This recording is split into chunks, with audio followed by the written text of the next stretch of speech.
Welcome to ইএসসিএস। আজকের ক্লাসে আলোচনা করব সিটেট প্রিভিয়াস ইয়ার ইভিএস এর যে সকল প্রশ্ন এসেছিল তারই একটা সেশন। সিটেট আগস্ট 2023-এ যে সকল প্রশ্ন এসেছিল সিটেটের সেই প্রশ্নগুলো আজকে দেখার চেষ্টা করব অ্যাজ এ রিভিশন। যেহেতু তোমাদের পরীক্ষা খুব কাছাকাছি আছে, আমরা টু দি পয়েন্ট উত্তর করে প্রশ্ন দেখে উত্তর করে চলে যাব। তো তোমরা দেখতে থাকো এবং যারা নতুন আছো চ্যানেলে সকলে সাবস্ক্রাইব করে সঙ্গে থাকো। আমরা প্রশ্ন চলে আসবো। 1 নম্বর প্রশ্ন দেখো, 24 গ্রাম পার এমএল ঘনত্ব এবং 6 এমএল আয়তনের বস্তুর ভর কত? এখানে এই প্রশ্নটা আমাদের দেওয়া হয়েছে। আমরা জানি যে ঘনত্ব ইজিক্যাল টু কি? ঘনত্ব ইজিক্যাল টু ভর বাই আয়তন। তাহলে ভর বাই আয়তন, ঘনত্ব সমান সমান কি? ঘনত্ব ইজিক্যাল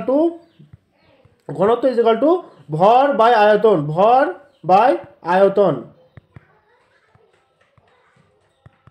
ভর বাই আয়তন। তো এখানে দেখো আমরা পেয়ে যাচ্ছি কি, একটা ঘনত্ব পাচ্ছি আর একটা আয়তন পাচ্ছি, কিন্তু আমাদের বার করতে হবে কি, ভরটা বার করতে বলেছে, অর্থাৎ এটা আমাদের বার করতে বলেছে। এখানে উত্তর হবে কি, দেখে নাও কিভাবে। আমাদের ঘনত্ব দেখতে পাচ্ছি 24 গ্রাম পার এমএল ইজিক্যাল টু ভর বার করবে, ভরটা উপরে থাকবে। আয়তন কত বলা হয়েছে? 6 এমএল। তাহলে 6 এবং 24 গুণ করলে কত হবে? 144 গ্রাম। 144 গ্রাম ভর ইজিক্যাল টু বার হয়ে গেল আমাদের 144 গ্রাম। 24 × 6 যেটা 144 গ্রাম আমাদের সঠিক উত্তর হবে। নেক্সট প্রশ্ন রয়েছে, নিম্নলিখিত বিবৃতি পড়ো এবং সঠিক বিকল্প নির্বাচন করো। বিবৃতি ক বলছে যে চাপ প্রয়োগে গ্যাস সহজেই সংকুচিত হতে পারে। আর কারণটা কি? কারণ খ হলো, যখন আমরা গ্যাসের চাপ প্রয়োগ করি তখন গ্যাসের কণার মধ্যে আন্তঃকণবিক স্থান কমে যায় এবং তা সংকুচিত হয়। এটা আমাদের সঠিক উত্তরটা বেছে নিতে হবে অপশনের মাধ্যমে। বলছে option A B C D. এখানে যে অপশনটা রয়েছে এখানকার সঠিক উত্তর হবে অপশন ডি, অর্থাৎ ক এবং খ উভয়ই সত্য এবং খ হলো এর কয়ের সঠিক ব্যাখ্যা। বুঝেছো? এখানে আমরা যে স্টেটমেন্টটা পড়েছি দুটো, সেটা দুটোই ঠিক এবং কারণ হিসেবে এটা সঠিক। নেক্সট চলে আসো পরের প্রশ্ন। পরেরটা হলো 3 নম্বর প্রশ্ন। যেহেতু তোমাদের পরীক্ষার সামনে, তাই অ্যাজ এ রিভিশন আমরা কিন্তু অন্য অপশনগুলো পড়বো না, প্রশ্ন এবং উত্তরগুলো দেখবো জাস্ট। 3 নম্বর প্রশ্ন দেখো, এখানে বলা হচ্ছে মানালিতে ঘরগুলি কাঠ দিয়ে তৈরি করা হয়, হেলানো ছাদ এবং শক্তিশালী বাঁশের স্তম্ভের উপর স্থাপন করা হয়। বিবৃতি খ বলছে মানালিতে প্রচুর বৃষ্টিপাত এবং তুষারপাত হয়। সঠিক উত্তরটি নির্বাচন করো। দেখো এখানে সঠিক উত্তর রয়েছে আমাদের অপশন সিতে। বলছে ক মিথ্যা কিন্তু খ সত্য, অর্থাৎ মানালিতে ঘরগুলি কাঠ দিয়ে তৈরি করা হয়, হেলানো ছাদ শক্তিশালী বাঁশের স্তম্ভের উপর স্থাপন করা হয়।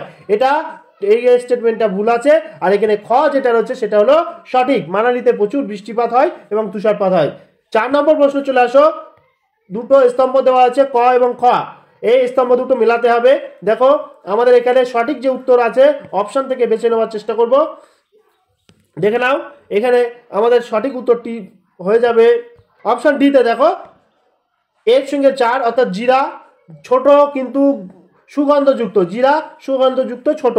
আর বির সঙ্গে 3 মানে জাফরান, হলুদ রঙের জাফরান হয়, হলুদ রঙের। আর সির সাথে হলো 2 দক্ষিণ লঙ্কা, দক্ষিণ আমেরিকায় উৎপত্তি, দক্ষিণ আমেরিকায় লঙ্কার উৎপত্তি। আর ডি এর সাথে 1 লবঙ্গ, লবঙ্গ একটি প্লেকের মতো দেখতে হয়, প্লেকের মতো দেখতে হয়। তাহলে আমাদের এখানে ডি হবে সঠিক উত্তর। নেক্সট চলে আসো পরের প্রশ্নতে। বঙ্গোপসাগরের উপকূলবর্তী রাজ্য বা কেন্দ্রশাসিত অঞ্চল কোনগুলো? তেলেঙ্গানা, কেরালা, উড়িষ্যা নাকি কর্ণাটক? এখানে আমাদের সঠিক উত্তর অপশন সি। দেখো বঙ্গোপসাগরের উপকূলবর্তী রাজ্য এটা হলো উড়িষ্যা, বঙ্গোপসাগরের উপকূলবর্তী রাজ্য। আমরা জানি, তোমরা যে ম্যাপটা রয়েছে দেখে নেবে, ম্যাপটা একটু দেখে নেবে যে কোন রাজ্য কোন উপকূলে অবস্থিত, কোন বর্ডার লাইনে কোন রাজ্য রয়েছে, এই বিষয়ক কিন্তু তথ্য পরীক্ষায় আসতে পারে, একটু দেখে নেবে। 6 নম্বর প্রশ্ন, বনভূমি সম্পর্কে নিম্নলিখিত বিবৃতি বিবেচনা করো। বলছে কুডুক ভাষায় তোরাং এর অর্থ বন। কুডুক ভাষায় তোরাং এর অর্থ কি? বন। আর ঝাড়খণ্ড রাজ্যের পঞ্চায়েতে লটারির মাধ্যমে সিদ্ধান্ত নেয় কোন পরিবার চাষের জন্য কত জমি পাবে। 3 নম্বরে বলা হচ্ছে অরণ্য অধিকার আইন 2007-এ বলা হয়েছে যে সমস্ত ব্যক্তি 15 বছরের বেশি বনে বসবাস করেছে বা করছে তাদের ওই বনভূমির উপর অধিকার দেওয়া হবে। আর 4 নম্বরে বলা হচ্ছে মিজোরামের প্রায় 3/4 মানুষ বনের সঙ্গে সংযুক্ত। এবারে সঠিক যে বিবৃতি, সেই বিবৃতিটা কোনটি আছে একটু দেখে নাও সকলে। এই সকলে দেখে বোঝার চেষ্টা করো। এটা আমাদের এখানে অপশন এ অর্থাৎ 1 এবং 4 এই দুটো এখানে সঠিক আছে। অর্থাৎ কুটুক ভাষায় তোরাং শব্দের অর্থ হলো বন, এবং 4 রয়েছে মিজোরামের প্রায় 3/4 মানুষ বনের সঙ্গে যুক্ত। এই দুটো আমাদের স্টেটমেন্ট এখানে সঠিক। বোঝা গেল? নেক্সট চলে আসে পরের প্রশ্ন। উদ্ভিদের নিম্নলিখিত প্রধান কাজগুলি বিবেচনা করো।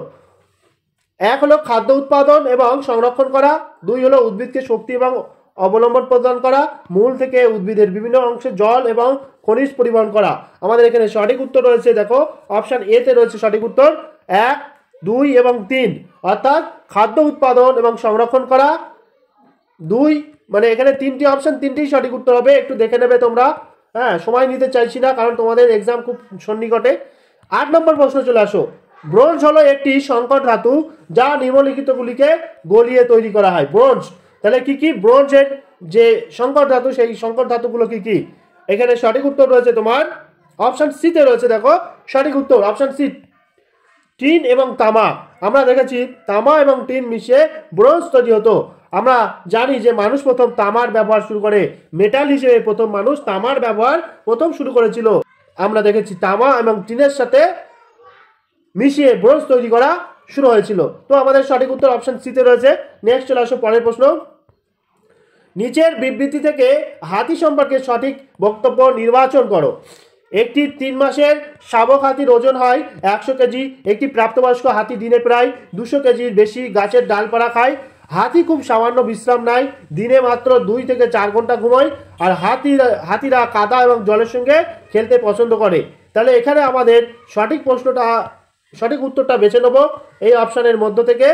দেখো এখানে 9-এর যে সঠিক উত্তরটা হবে অপশান এ তে রয়েছে 3 এবং 4, অর্থাৎ হাতি খুব সামান্য বিশ্রাম নেয়, দিনে মাত্র 2 থেকে 4 ঘন্টা ঘুমায়। আর হাতিরা কাদা এবং জলের সঙ্গে খেলতে পছন্দ করে। কিন্তু এখানে এই যে ওজন সংক্রান্ত যে বিষয়গুলো রয়েছে এটা ভুল রয়েছে। তাহলে আমাদের অপশন এ হবে সঠিক উত্তর। নেক্সট চলে আসে পরের প্রশ্ন। মৌমাছি পালন কর্মসূচি শুরু করার জন্য বিহারের মানুষেরা বছরের কোন সময়টি বেছে নেয়? মৌমাছি পালন কর্মসূচি, তাহলে কোন সময়কে বেছে নেয়? এখানে অপশন সি, অক্টোবর থেকে ডিসেম্বর মাস। অক্টোবর থেকে ডিসেম্বর মাস মানে আমরা এখন যে সময়টা আছি, হ্যাঁ এই সময়ের মধ্যে এই কর্মসূচিটা চলে। অপশন সি মনে রাখবে সকলে। পরের প্রশ্ন 11 নম্বর প্রশ্ন। রাম প্রতিদিন বিকেলবেলায় বন্ধুদের সঙ্গে ক্রিকেট খেলে, তাহলে ক্রিকেট খেলতে সে কোন শক্তি ব্যবহার করে? তাহলে সে প্রতিদিন কি করে? ক্রিকেট খেলে। তাহলে এখানে আমাদের ক্রিকেট খেলার ক্ষেত্রে কিসের কাজ হয়? পেশি শক্তির ব্যবহার হয়। তাই অপশন বি হবে সঠিক উত্তর। 12 নম্বর প্রশ্ন দেখো। নিম্নলিখিতগুলির মধ্যে কোনটি আঠালো চাল, যেটি আসামের খুবই প্রচলিত চাল? আঠালো চাল এবং আসামে প্রচলিত, এটা হলো আমাদের কন্ডিশন। এখানে সঠিক উত্তর অপশন সি, বোরা চাল। বোরা চাল হলো আসামের চাল, যেটা আঠালো চাল এবং এটি আসামে খুবই প্রচলিত। 13 নম্বর প্রশ্ন। যখন আমরা জ্বালানি পোড়াই তখন পাওয়া যায় কি? জ্বালানি যখন পোড়ানো হয় তখন কি পাওয়া যায়? আলোক। আমরা ডিরেক্ট উত্তরটা দেখবো কারণ সময় নেব না। এখানে অপশন ডি, জ্বালানি পোড়ালে তাপ এবং আলোক শক্তি এই দুটো উদ্ভব হয়। ভালোভাবে মনে রাখবে, জ্বালানি পোড়ালে এই দুটো উদ্ভব হয়। তাহলে অপশন ডি হবে সঠিক উত্তর। নেক্সট চলে আসো। সাপ সম্পর্কে নিম্নলিখিত বিবৃতিগুলো বিবেচনা করো এবং ভুল বিবৃতি চিহ্নিত করো। দেখো এখানে সঠিক যে উত্তরটা রয়েছে ভুল বিবৃতি, অর্থাৎ অপশন এ হবে। তাদের শিকার চিবিয়ে খায়, চিবিয়ে কিন্তু তারা খায় না। তাহলে আমরা এটা জানি। নেক্সট প্রশ্ন। গুজরাটের সাপেক্ষে উত্তরপ্রদেশ এবং অন্ধ্রপ্রদেশের অবস্থান হলো কি? এখানে অপশন বি হবে সঠিক উত্তর, অর্থাৎ গুজরাট যে জায়গায় অবস্থিত সেই সাপেক্ষে উত্তরপ্রদেশ কোন দিকে এবং অন্ধ্রপ্রদেশ কোন দিকে? এটা উত্তর হবে উত্তর পূর্ব হলো উত্তরপ্রদেশ আর দক্ষিণ পূর্ব হলো কি অন্ধ্রপ্রদেশ অবস্থিত, অর্থাৎ অপশন বি হবে সঠিক উত্তর। তো চলো আমরা এখানে এই সেশনটি অর্থাৎ 2023 আগস্টের যে প্রশ্নটা ছিল এখানে সমাপ্ত করব। আবার পরের ক্লাসে নেক্সট ইয়ার আনার চেষ্টা করছি। সকলের সঙ্গে থেকো এবং সুন্দর করে তোমরা প্রিপারেশন রিভিশন পর্যায়টা চালিয়ে যাও, যেহেতু পরীক্ষা একদম সন্নিকটে। ওকে, ক্লাসটি এখানে সমাপ্ত করলাম। Thank you.